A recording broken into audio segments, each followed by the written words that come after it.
Hello mga loves! Magandang araw po sa inyong lahat! For today's video ay maglilinis ako mga loves kasi hindi ako makapunta sa aking garden kasi ang lakas ng ulan dito mga loves simula kahapon hanggang ngayon. Nako, ang ulan talaga mga loves. Kaya ayan, naisipan ko na maglinis na lang talaga mga loves. O diba? Dami talagang mga loves, daming tulo ng aming sin. Kaya napaka basa ng paligid, kaya punas-punas pag may time. Masarap pa sana matulog mga loves. Ang sarap matulog kahit tinanghali na kami ng gising, akala namin maaga pa. Pero alas 9 na pala mga loves kasi nga ulan talaga.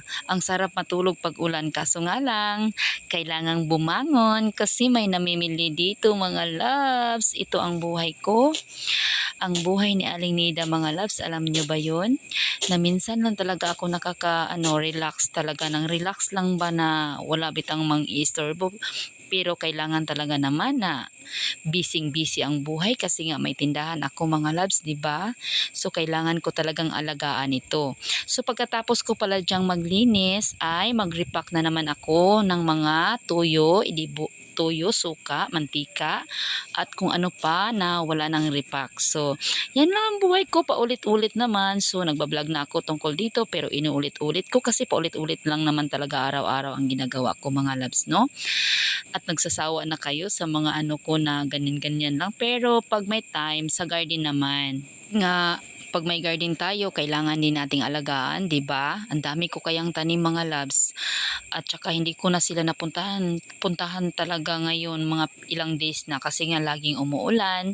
So kapag ganun, so mamimiss ko talaga sila. So yun ang buhay ko dito ngayon, naglilinis lang at saka napakalakas ng ulan. Hindi naman tumitigil, medyo unti-unti ang ulan paminsan-minsan pero patuloy pa rin ang lakas. Simula pa talaga to kahapon mga loves hanggang ngayon. Nako, ang lakas ng ulan, may bagyo yata. So ayan, patuloy lang, linis-linis. So ayan na, di pa natapos. Ang tagal ko kayang matapos pag naglinis ako mga loves. Pero pag padumihin mo yung tindahan, napakadali lang, di ba? Ang tagal mong linisin, i-arrange mo pa, ayan, maganyan-ganyan ka sa buong paligid. Tapos pag ikalat mo yan, napakadali lang.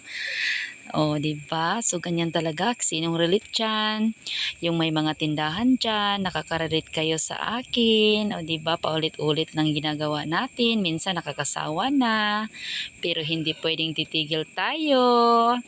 Madaming bayarin. O, di ba? Kayod lang talaga sa buhay. Magsikap lang talaga tayo hanggang makarating sa dulo. Di ba? Nangarap naman, no? So, kailangan lang talagang sipagan natin ang ating mga buhay sa araw-araw mga loves. So, at saka pasensyahan nyo na ha, pag Tagalog ko na medyo hindi talaga siya, hindi siya tuloy-tuloy ba kasi nakakalimutan ko pa yung sunod na isasabi ko, kaya pasensya na, pero pinipilit ko talagang magtagalog mga loves para maintindihan ng lahat, o di ba? Kasi pag nagbisaya ako mga loves, so kami lang talagang mga Bisaya ang nakakaintindi doon. Tapos yung mga nanonood na Tagalog, so hindi nila maintindihan, kaya Tagalog na lang talaga kahit nahihirapan ako. Pinipilit ko talaga ito mga loves. Kaya ayan, ako. So, paikot-ikot ang tagal ko natapos dyan mga loves. Tsaka may plano pa sana ako na ako sa mga tanim pero hindi pwede kasi nga napakalakas ng ulan. Buong mag-araw yata ito. Hanggang hapon na yan natapos akong naglinis pero ulan pa din. Hindi talaga siya natapos-tapos mga loves. Ang lakas, may bagyo talaga siguro mga loves, no? Kasi paulit-ulit ang ulan. Napakaliit lang ng tindahan ko pero sobrang kalat talaga. O di ba? Mas maganda talaga tingnan pag malinis mga loves. Pero pag naglinis ako, ngayon lang malinis tapos mamaya-maya ayan, ang dami ng kalat, hindi ko na maano. Minsan naman wala akong gana sa paglilinis kaya hinahayaan ko na lang na nakakalat lang sila talaga. Kaya yan ang buhay ko today. Walang masyadong walang lakad dito lang sa bahay. Nagkuri-kuri sa mga bagay-bagay, o di ba? At wala naman masyadong namimili kasi ang lakas ng ulan mga loves. Kaya tuloy-tuloy lang ang aking paglilinis. So relax lang pala ako ngayon, Monday, Tuesday. So Wednesday naman. At yun lang for this video. Bye!